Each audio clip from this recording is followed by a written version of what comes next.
the same game, people. I'm going to give you a breakdown of what every racist does. Whatever it is that's good about you, they discredit.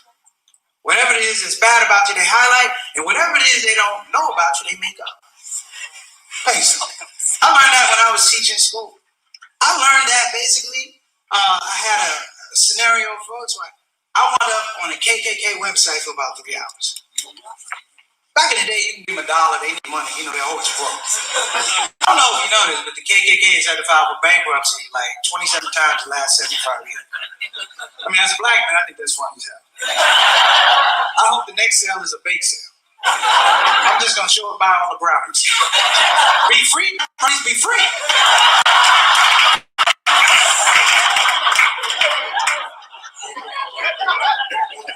I'm on this KKK website, folks, and I found myself being racist too. I'm thinking it's a KKK website. You're going to go there, some redneck. In my mind, I'm falling into the same poison they are. I'm making stuff up. I'm thinking redneck website. You're going to go there, and it's going to links up on center blocks, words misspelled. I thought you were going to hear the music, the hillbilly music when you click, ding, ding, ding, ding, ding, ding, ding. People, I was wrong. I went to the website and it was organized. All the hate was organized. I'm here to tell you, they hate a whole lot of people too. They still hate black people. We still number one. They hate Muslims. They hate Jews. They hate Latinos. They hate women who are.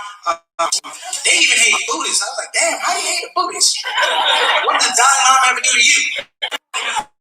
The best part about it is, and this is no lie, man. We talk about communication, language of environment. This is where it gets tricky, but if you listen, it's not so tricky. It's the language. They had an article about every group they hated. Every group, and I read them all. Now, people, I'm going to give them a little credit. I don't know who wrote the articles, but whoever wrote the articles made very compelling arguments. I'm serious. I read the article about black people. About 10 minutes into it, hell, I stopped liking black people. We are out of control.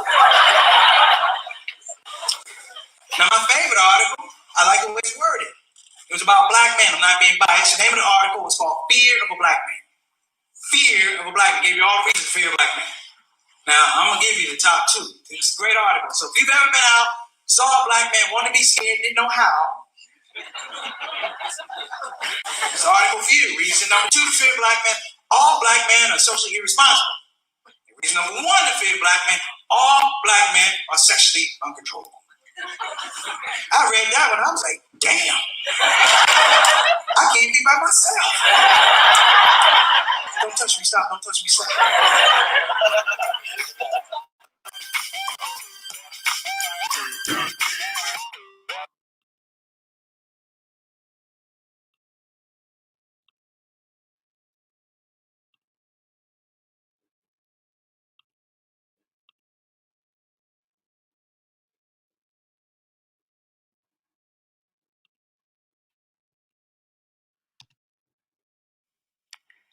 Hey everybody, Assalamu alaikum. Hope you're having a wonderful day.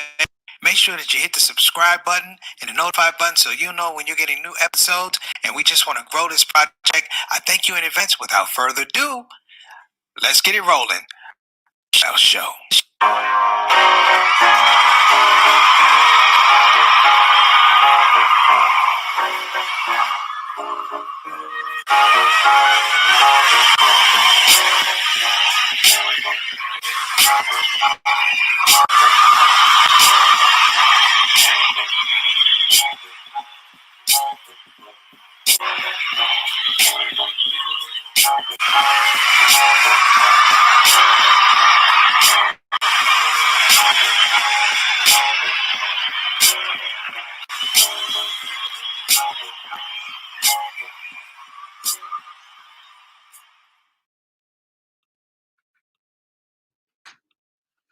Assalamu alaikum warahmatullahi wabarakatuh, everybody. I'm Preacher Mars, host of the S.O.S, the Shout Out Show. You're in the right place. You've made the right decision. And right now, we're going to get down to some rules and some regulations. Number 1, speak your mind. Speak your heart. If this is the first time you're coming on the S.O.S, I'm going to tell everybody, for the first time, do us a favor. Click that subscribe button, click that like button, hit that notification bell. Whatever you got to do, Just let yourself know that we're part of you and you're part of us. That's number one. Number two is you are officially part of the Shout Out Show family, the Shout Out Show soldiers who regularly come to this platform and they express their minds, they express their hearts, and this is a family show. This is a family platform. One of the few that you're actually going to have, because normally you just have a lot of people talking, a lot of mumbo jumbo. We deal with relevant things. So as a part of that, I want to make sure that all my folks who come on the shout out show, my brothers and sisters, the regulars who are in the comment section before the show starts, I want to say thank you, thank you, thank you. So we got some stars in the building. Let me give my stars in the building before we get the show started today. The subject matter, the topic today is Throwback Thursday. What makes back in the day special? And I have my whole idea back in the day, and I'm going to share some with you. I have a little clip I shared that I thought was just amazing for everything we're going through right now. Because that back in the day reminds me that we have power. It reminds me that we are smart, educated people. It reminds me we have to look at folks who were successful with a lot less, who were competitive with a lot less, and didn't really even have the benefit of the laws to be successful. I'm going to get to that in a moment. But let me give my shout outs to my stars in the building. So nobody in the comment section move. I'm getting ready to give you a shout out. First up, Sister Ree is not with us today because Sister Ree is traveling. But she thought so much of us and our family here on the shout out show that she even put a comment in advance. Hello, family. I'm in the air now. So I'll see y'all tomorrow. Love y'all. See that right there? That is the fundamental aspect of having a show like this. She's not being on, but she came to wish people glad tidings. That's number one. I'm gonna give a shout out to my consultant producer, Sister Sultana Whitfield. She will be doing some of the shows, the guest host. She did a great job on Saturday night. I was impressed. A lot of you were impressed. She had some good words, and we're gonna make that thing happen. You know, we have to promote our sisters on these platforms. It can't be Preacher Moss, the dude on the shout out show. There are a lot of people to make this thing happen. So she's going to be doing guest hosting, and I'm going to figure out how to make this thing a big party one day. I'm going to put everybody in the comment section on the show. All right.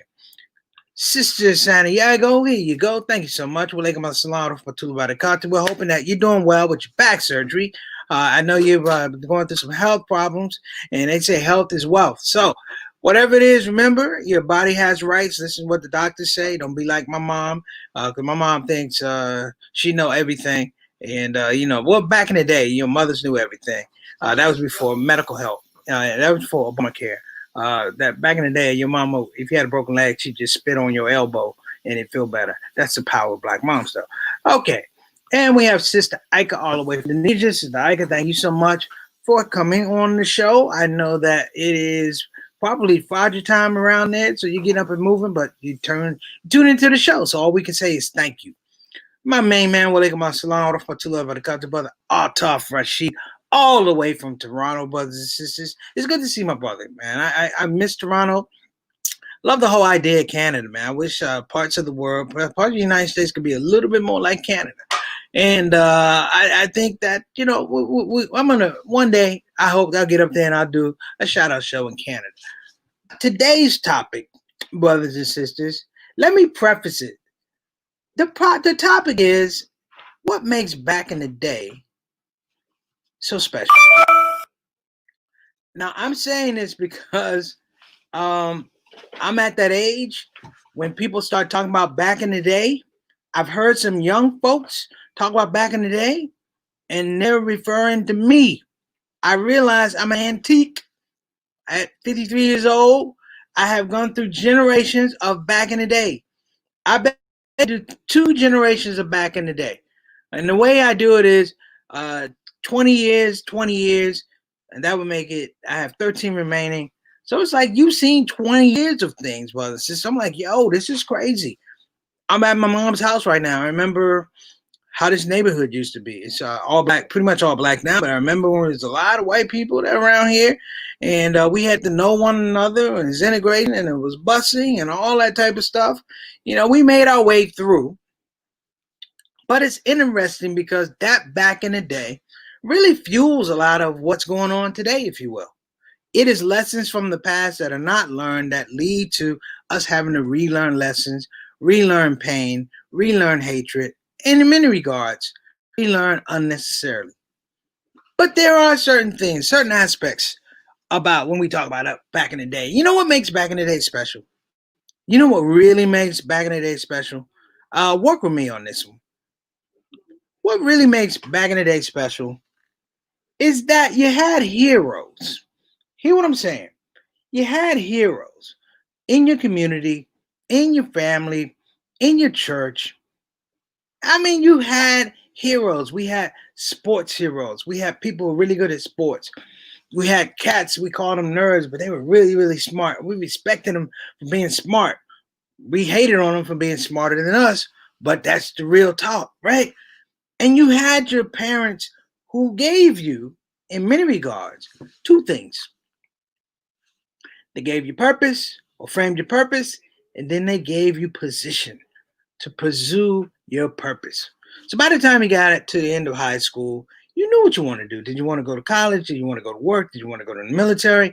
You had all these options, but it came from this thing of, for lack of a better word, 20 years before I was born, there was no voting. There was legalized segregation. There was Jim Crow. There were lynchings. There was all these things that literally depressed the black spirit. And then I'm born in '66, and I'm in part of that renaissance, if you will. You know, I'm born a year after the Voting Rights Act. And what's amazing is that when we talk now, we forget some of that. We forget victories of people who have come before us. Now, I'll say this, and I may be wrong. You know, I love my Muslim brothers and sisters, and I love Prophet Muhammad, peace and blessings be upon him, and all the caliphs that came after him. But we have to look at, in our own Muslim community, the people, brothers and sisters, the people who made it not permissible, who made it allowable, imaginable for the things we're able to do today. In America, you know, Islam in America starts with African Americans going all the way back to the 1920s. We do need to celebrate those people and celebrate those personalities, if you will. Sometimes we're not doing that. And then we need to celebrate the personalities up to the point where our brothers that came from overseas, that there was a critical mass, if you will. And together we got to say, hey, listen, brothers and sisters, we want to have a larger representation, a larger presence based on its religion. Today, I did a little homework. Didn't have a lot of time, but I reached out and I did a little research because I wanted to show you something. For a lot of people that are really upset about the election, how present president doesn't want to do transition, and I totally get it. You know, we're gonna have runoffs in Georgia. I want to show you something that should, in some regards, A, give you a lot of pride, B, give you a lot of hope. Pride and hope. This is one of my heroes, and I found this interview with him and Mike Douglas. One of my big heroes, brothers and sisters, is a person that's not discussed enough because we talk about back in the day, we talk about music and things like that. The gentleman's name is Thurgood Marshall. Thurgood Marshall was the first Supreme Court black judge. Because some people are thinking back in the day when it was Clarence Thomas. No, there was a man before him. They used to call him Mr. Civil Rights. And it was his intelligence as a lawyer that framed a lot of civil rights actions because African Americans began to understand that equality could be, at this point, attained through the law. Now, yeah, what's going on? Well, you have other people going, you know what? We could take away equality by manipulating the law. That's a whole nother show. So I'm going to bring this up, and I just want you to listen to, for lack of a better word, the intelligence of this man. The intelligence of this man and the shrewdness of what he thought. It's only a couple minutes, brothers and sisters, but I guarantee I am not wasting your time. Thurgood Douglas, hold on a minute. I'm bringing him up right now. Okay? So sit tight.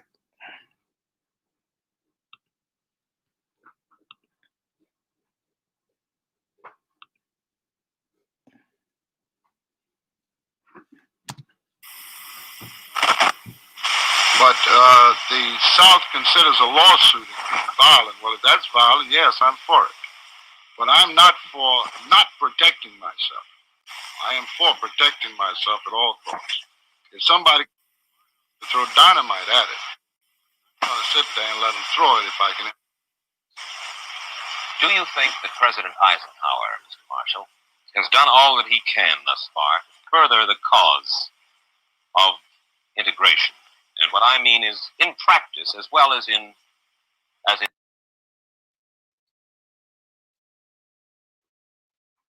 Oh no, what happened? To understand this, you have to go back to what young brother here referred to as the house Negro and the field Negro back during slavery. There was two kinds of slaves. There was the house Negro and the field Negro. The house Negro, they lived in the house with master. They dressed pretty good. They ate good because they ate his food, what he left. They lived in the attic or the basement, but still they lived near their master. And they loved their master more than the master loved himself. They would give their life to save their master's house quicker than the master would. The house Negro, if the master said, we got a good house here, the house Negro said, yeah, we got a good house here. Whenever the master said we, he said we. That's how you can tell a house Negro.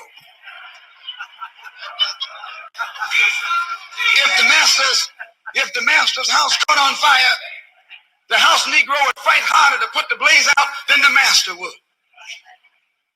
If the master got sick, the house Negro would say, what's the matter, boss? We sick. We sick.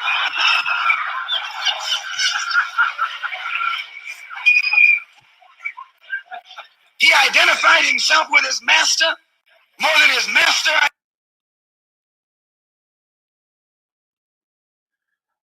All right, family. I think there's a conspiracy on YouTube. It started out with Thurgood Marshall, and then it went to Malcolm X. You know what? I do want to talk about that.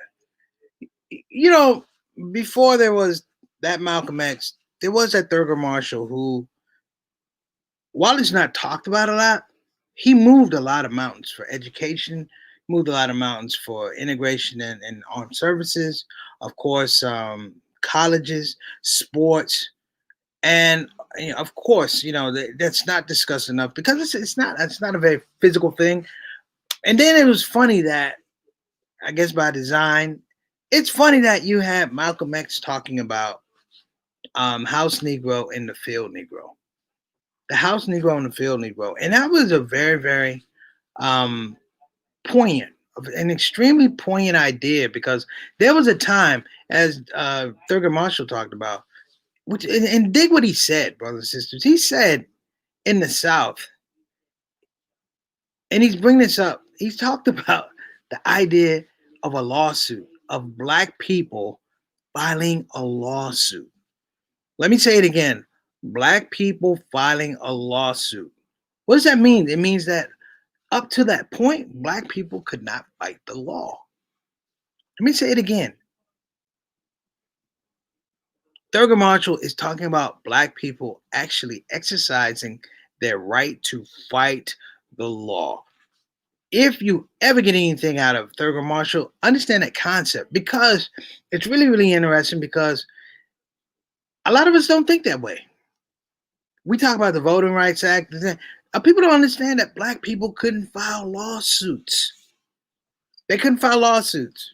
This gentleman filed lawsuits. If you ever do any study on Board versus Brown education, it wasn't one case. It was 5 cases rolled into one. And this genius of an individual, I remember reading some of the transcripts, and they talk about separate and equal. And it was decided in broader society that black people, black children and white children couldn't be educated together. There was something inherently wrong. And they talked about poor black children, whoever argued the case, the constitutional case against Thurgood Douglas says, Thurgood Marshall says, you know what, this is unfair to poor, dumb black children. And he goes, well, tell you what, why don't you take the dumb black children and put them with the dumb white children And then everybody, all right. Then you take the smart black children, put them with smart white children, and everything will be okay. And I'm like, who is even thinking about this back in the day? And I have to laugh because as weird a concept as it is, this is what makes back in the day special. We had courageous characters. We have people like right now, a lot of us like sports and stuff, but who can remember, brothers and sisters? I'll bet a t shirt on this. Who was the person who's responsible for free agency in the NBA? Who's responsible for free agency in the Major League Baseball? Hey, somebody answer that phone. See, my mother's Ma, answer the phone.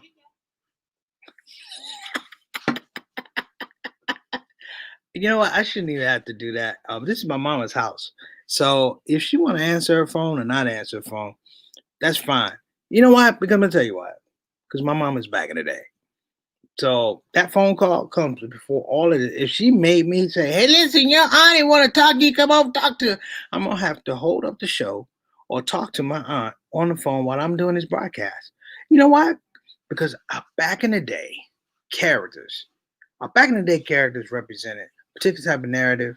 They represented a particular type of lesson, cautionary tales, fun facts, history. But what makes so back in the day special? Argue the case whether you want to. It back in the day always had love. It doesn't matter if you're black, white, Latino, whatever you are. Real good back in the day, when you talk about it, it has love. It has community. And again, it has purpose and position. Even though we're watching Malcolm X, even though we're watching Thurgood Marshall, you know what I felt? I felt like those were people who cared about me. They're the people who cared about me because they cared about situations and scenarios that were going on in their time. They were the visionaries so that when we look back in the day, we realized that we weren't stuck back in the day. We realized that there had been a certain amount of progress. And if we didn't measure up to that progress, with all going, you got to pull up your bootstraps and you got to work a little harder. So for everything that's going on today, Trump's not going to give you what you want. The GOP's not going to give you what you want. Biden's not going to give you what you want. You have to invest in your own success. You have to invest in your own back in the day. What are you leaving for the other people that are coming behind you? That's something you have to think about. Everybody knows me for doing stand-up. All that made me funny, cool. Comedy is not what I was really, really selling back then. I was selling an idea that was brought to me by Imam Warfdi Muhammad and a very good friend of mine, my big brother Reginald Kitchen, which that our ummah was separated. Our ummah was separated, meaning there were African American Muslims and immigrant Muslims, and the biggest fear was there could be a catastrophic event that could expose us as being a broken community, and that was 9/11. And even then, the idea was if we can establish something that gives our children maybe 10, 15 years down the road some sense of normalcy when they looked at Muslim comedians, when they looked at women on television, Muslim women on television leading broadcast, or even Muslim women on stage singing, doing spoken word, even doing comedy, they would look at it like it was natural. And that is the thing that I say makes so back in the day special.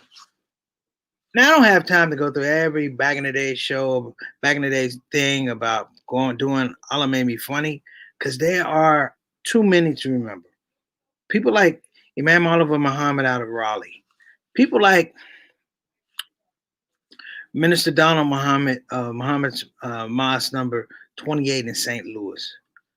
Imam Yusuf Salim and Masjid Muhammad. I'm talking about a whole lot of people, even out west, a whole lot of people, down south, a whole lot of people in New York, Imam Siraj Wahaj and Dr. Sherman Jackson and Imam Zaid Shaker and Imam Suhaib Webb and folks like that. Now, of course, when we look back in the day, some of them, they were just starting out as being scholars. Some of them, they were just sitting in. People like my good friend Osama Khan, may Allah be pleased with him and give him shifa. And we all grew. And now we're in a situation when we talk about back in the day, we look back 15, 20 years and we realize that was us. And we were rightfully guided and we were in tune with what was needed. So the thing that makes back in the day special, and I'm going to ask everybody in the comment section, Satana, Sister San Diego, reason I hear, Altaf, what makes your back in the day special? When you say, man, 15, 20 years ago, back in the day, that's how we frame it. 15 years ago, 20 years ago, back in the day, you couldn't. I mean, I can go back further. I remember back in the day, you didn't have air conditioning in your car. My mama used to call it 250 air conditioning, roll down 2 windows and drive 50 miles an hour. I remember the phone used to ring in one spot of the house. And guess what? It was only one phone. It was one jack. The cord was about this long. You could, unless you had a phone right there and be on the wall, and it's usually in the kitchen. Is that back in the day? Yeah, that's like country back in the day. I remember when Toronto didn't have a basketball team. What? Forget about not having Kawhi Leonard. You didn't have a basketball team. I remember 8 tracks. Does anyone here remember 8 tracks? I still got one downstairs. I don't think it plays anymore. I only have like actually 6 8 tracks that you can plug into it. One of them is Lakeside, Fantastic Voyage. Am I getting too deep for you? I hope so. Good. But my point, brothers and sisters, is looking back in the day, we've selectively found memories that mean something to us. We tell them to our children. We tell them to our little cousins. We tell them to each other when nobody's around. And what happens is there's that appreciation. You know, I remember, can you imagine if COVID hit in the 70s? Do you know, forget a run on toilet paper, it'd probably be a run on Vicks. And probably Vicks was, there's probably a solution for COVID in a jar of Vicks. But we're not even thinking about that. And of course, people talk about the politics. Rightfully so. Because the politics do frame a lot of what we do and who we are in terms of a community and also in terms of a society. I can't really talk about this point in time back in the day because we haven't got there. 20 years from now, it's amazing how people will look back. You know, Ronald Reagan, during his time, there was an air traffic controller strike. And a lot of air traffic controllers lost their jobs for going on strike. And 20 years later, they named the airline after him. They named the airport after him. That's how crazy it is. Think about back in the day, state of Texas, which is a confusing state, if you ask me. The state of Texas decided to do it back in the day, but they looked at slavery and they said, no, those people weren't slaves. They were unskilled labor. Sometimes you got to be very careful about what you accept for back in the day. And that takes communication and that takes archiving. You know, in the tradition of African Americans, which is not African Americans, but Africans, you know, what was really, really interesting. I'm going to throw this out here for brother. Back in the day, no one could use your phone while you were on the internet. That's right, Altaf.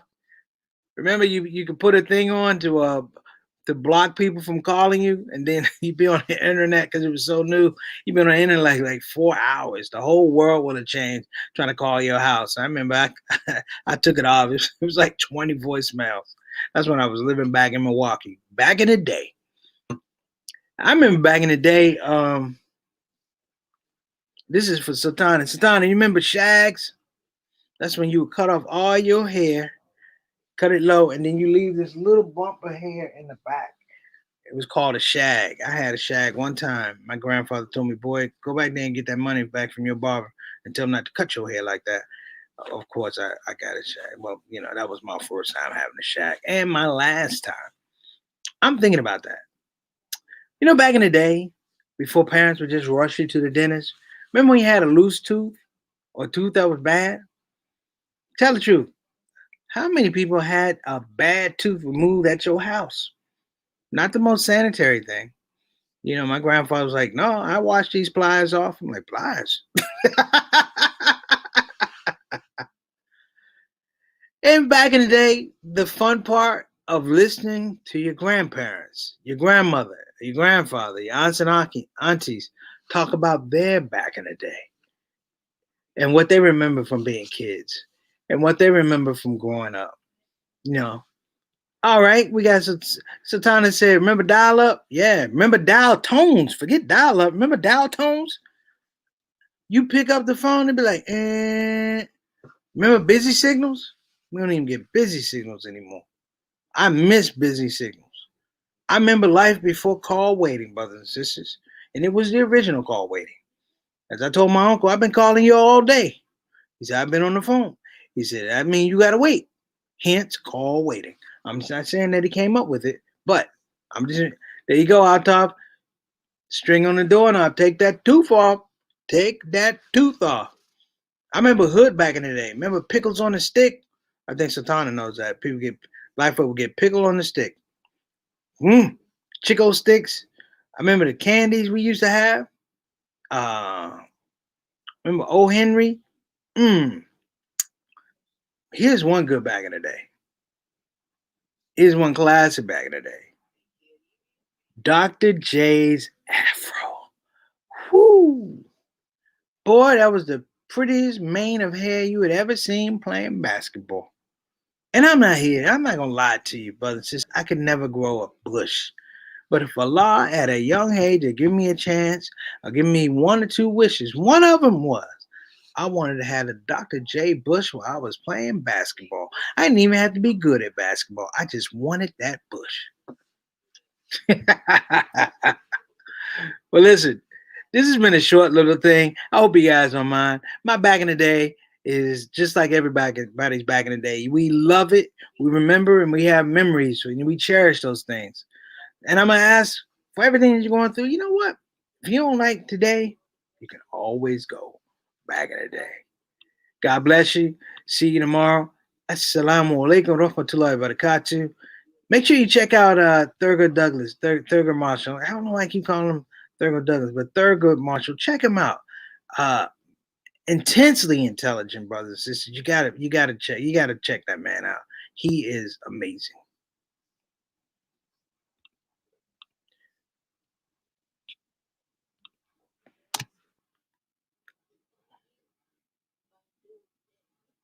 Hey everybody, this is your brother Preacher Moss. Listen, I hope that you enjoyed your shout out show experience. We'll be back with the next show, the next shout out show. Simple as, please help your brother out. Click that subscribe button, click that notify button, and I'll see you again on this side of the microphone. You probably wonder what that smell is. That's me. I smell good. And the reason I smell good is because I use oils from Tarifa tar. So I'm not saying you can't smell good. I'm not even saying you stink. I'm saying you have the smell exquisite. Check out tarifatar.com for some of the best oils and scents in town.